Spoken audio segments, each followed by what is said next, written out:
Hey everyone, welcome to Wednesday DEVO for October 14, 2020. This morning I would like to read to you from Luke 22 verses 31 through 34 as we continue talking about Peter. Verse 31, Simon, Simon, Satan has asked to sift all of you as wheat. But I pray for you, Simon, that your faith may not fail. And when you have turned back, strengthen your brothers. But he replied, Lord, I am ready to go with you to prison and to death. Jesus answered, I tell you, Peter, before the rooster crows today, you will deny 3 times that you know me. At the Last Supper, Jesus told Simon Peter that he would deny being one of his followers. Peter was both shocked and offended. And he says, Lord, I'm ready to go with you, even to prison, or I'm ready to die with you, whichever it is that you ask me to do. Peter meant well with his words. His intentions were great, yet he was weak. Peter was completely unprepared for the trials that lay ahead of him. Sadly, but not surprisingly, the events turned out just as Jesus said they would. Peter was unable to stand up and to speak the truth even when a servant girl was to ask him. With the words still on his tongue, I don't know you, or I don't know him, Peter heard the crow of the rooster. And I can imagine looking across the courtyard, he sees the sad yet loving eyes of Jesus, and Peter runs and he cries bitterly. This episode in the life of Peter reminds us of several important truths. First of all, Satan wants to wreck our lives and our relationship with Jesus. Even as Christians, Satan is out to ruin us. Number 2, in our own strength, we are bound to fail. We cannot stand up against his attacks. And third, when we repent, when we have fallen and admit our weaknesses and we admit our failures, we can once again, as Jesus said Peter would do, strengthen his brothers. Ask God today to protect you from the temptation of the evil one. Trust Him for the strength to respond as you should in trying situations.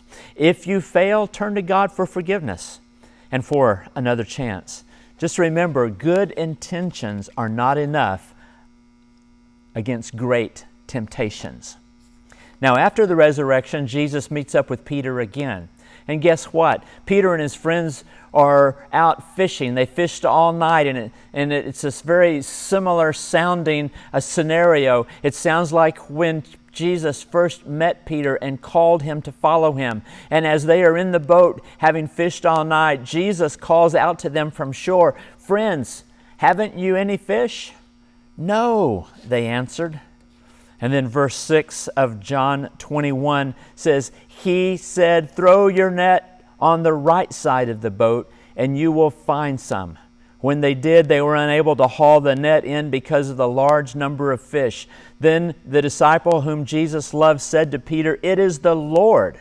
As soon as Simon Peter heard him say, It is the Lord, he wrapped his outer garment around himself, which he had taken off, and he jumped into the water. The other disciples followed in the boat, towing the net full of fish, for they were not far from shore, about 100 yards. When they landed, they saw a fire of burning coals there with fish on it and some bread. Jesus said to them, Bring some of the fish you have just caught. So Simon Peter climbed back into the boat and dragged the net ashore. It was full of large fish, 153. But even with so many in the net was not torn. Jesus said to them, Come and have breakfast. Now, after breakfast, Jesus asked Peter this question 3 times. Do you love me? And each time Peter answers Jesus, Yes, Lord, you know that I love you. Now, a lot has been made of that exchange. Some pastors and teachers talk about this question and how it intentionally parallels Peter's 3 denials of Jesus. Others stress the importance of the Greek words translated for love in this passage. Almost forgotten, though, in these discussions is the emphasis that Jesus has placed upon ministering to others. "Feed my sheep," Jesus answered each time Peter affirmed his love for Christ.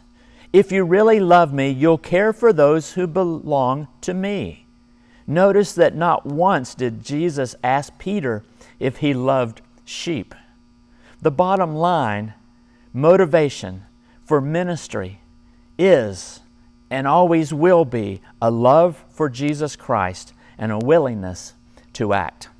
There's another message here as well, and is this: even if you have failed, Jesus says to you, I can still use you in the lives of others. What about your life? Do you love Jesus? Are you proving your love for Him by serving others? Is your motivation in ministry to show love for Christ? Are past failures haunting you and keeping you from seeking Christ? Look at the lesson of Peter and realize that God still wants to be your God, and He wants you to be His faithful servant in service to others. If we love Jesus, we will serve others, and that is following Jesus with purpose and passion. You have a great day. This is Tim Greenewalt, pastor, Rockwall Free Methodist Church.